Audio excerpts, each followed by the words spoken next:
गणपति बप्पा। और मुंबई वालों के तो बहुत फेवरेट है गणेश जी, सिद्धि विनायक। अब गणेश जी की विशेषता क्या है ये मैं आज सुनाता हूं, बहुत ध्यान से सुनिए। आपने देखा होगा गणेश जी के विशेषता आपको पता है? गणेश जी की नाक लंबी है, लेकिन गणेश जी का मुख दिखाई नहीं पड़ता। बोलिएगा हाँ या ना। गणेश जी का मुख दिखाई देता? जल्दी नहीं दिखाई देता। नाक लंबी दिखाई देती, सूंड, लेकिन मुख नहीं दिखाई देता। गणेश जी कहते हैं अपनी नाक जैसे जिसे बचाना है तो नाक की रक्षा तो करिए। नाक यदि कट गई संसार में तो नहीं चलेगा, लेकिन ज्यादा बक बक ना करिए, समय समय पर बोलिए, ज्यादा से ज्यादा शांत रहिए। गणेश जी शिक्षा दे रहे हैं, शांत रहिए। क्या कहते हैं गणेश जी? शांत रहिए। क्यों शांत रहिए? पूरी महाभारत होने की लड़ाई केवल बोलना था, केवल बोलना। अगर द्रौपदी ये ना कहती कि अंधों के अंधे होते हैं तो महाभारत शायद ना होता। बताइएगा श्रीमान जी, होता? जब द्रौपदी ने कह दिया कि अंधों के अंधे होते हैं तो भैया दुशासन से दुर्योधन कहता है ले आओ इसको, भरी सभा पे इसकी साड़ी खींच। महाभारत होने की वजह क्या बनी? बेवजह बोलना। गणेश जी कहते हैं बक बक बक बक नहीं करते रहना चाहिए, जब काम पड़े तब बोलिए। मौनम आस्ताम मौने चा कलहो नास्ति। जो मौन रहता है उस व्यक्ति के जीवन में कलह की संभावना बहुत कम होती है। जो मौन रहता है, शांत रहता है, उसके जीवन में कलह नहीं होता। दूसरी बात, गणेश जी के कान देखे आपने? गणेश जी के कान देखे कि सबने? बड़े बड़े कान हैं। गणेश जी कहते हैं इन बड़े बड़े कानों से ज्यादा क्या करो? सुनो। अपने कान तो सीधे रखो, खूब सुनो। गणेश जी के कान की शिक्षा दे रहे हैं। गणेश जी के कान ज्यादा से ज्यादा सुनो और अपने मुख को छुपा के नाक को लंबी करके संदेश देते हैं कम से कम बोलो। ज्यादा से ज्यादा सुनो और कम से कम। अब गणेश जी का आपने पेट अगर देखा हो, अब बताइए यदि आपने देखा हो, सबके फेवरेट है गणपति बप्पा। पेट देखा? बड़ा। क्यों बड़ा?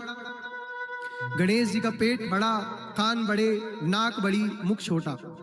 गणेश जी कहते हैं ज्यादा से ज्यादा सुनो। पेट इसलिए बड़ा है गणेश जी का क्योंकि गणेश सुनते तो हैं सूपा जैसे कानों से, लेकिन ज्यादा से ज्यादा बातों को पचाते हैं, ज्यादा से ज्यादा पचाते हैं, बोलते नहीं है। इसलिए गणपति बप्पा का पेट बड़ा है। आजकल लोग इसलिए ज्यादा से ज्यादा सुनिए और पेट को पचाइए, बातें पचाइए, कहिए मत। हो सकता है जिस व्यक्ति से जिस समय आप जो बात कह रहे हैं, एक बार 24 घंटे में सरस्वती सबकी जिह्वा पर आती है। बताइएगा हाँ जी या ना जी?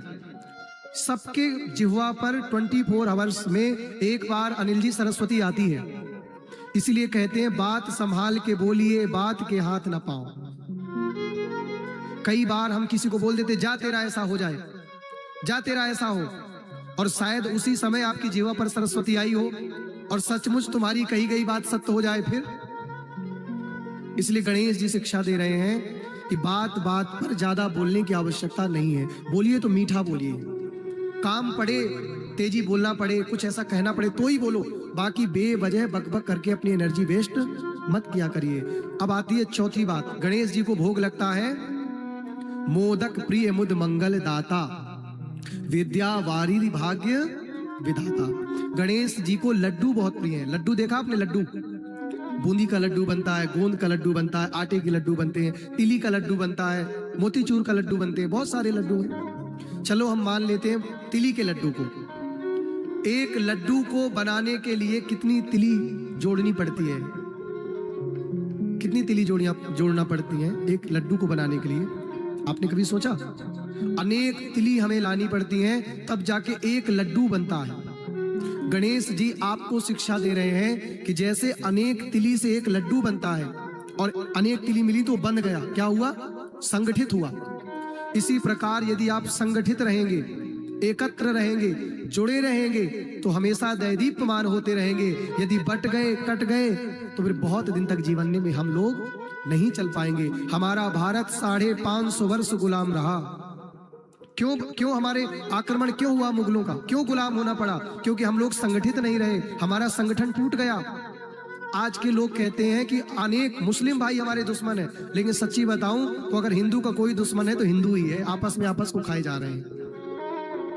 और कोई हमारा दुश्मन नहीं है। हम ही दुश्मन है आपस में, एक दूसरे की भैया टांग मत खींचो, एक दूसरे से जलो मत, एक दूसरे से ईर्ष्या मत करो, हर प्राणी से प्यार करो, हर एक में वही समाया है, मिलकर रहना सब है अपने, कोई नहीं पराया है। और बाद में हो रही है बात, दुख ना किसी को दिया करो, हरि नाम का सुमिरन, जिसकी जिह्वा में हरि नाम होता है, जिसके जीवन में कथा, बहुतों के पास धन है, कथा धनवानों को नहीं मिलती, कथा बहुत नामी को नहीं मिलती। इलेक्शन के समय पर देखिएगा, वो कथा अलग है। मैं इस परिवार में कथा कर रहा हूं, इसलिए प्रशंसा नहीं कर रहा। धन दारा और लक्ष्मी पापियों के घर हो। अनिल भैया, मैं स्वयं एक कथावाचक हूं, लेकिन मेरी भी जिंदगी का सपना है कि मैं भी अपने माता पिता को कथा सुना पाऊं, या मैं अपने जीवन में कब ऐसा सौभाग्य ले पाऊंगा। धन दारा और लक्ष्मी पापियों के घर होए, संत समागम हरि कथा, तुलसी दुर्लभ दोए। बहुत धनवान बैठे हैं, भागवत की कथा न तन बल से मिलती, न धन बल से मिलती, न मन बल से मिलती। भैया भागवत की कथा तो जब हमारे पूर्वज बैकुंठ पर नाचने लगते हैं तो भगवान की कृपा के बल से भागवत की कथा मिल जाती है।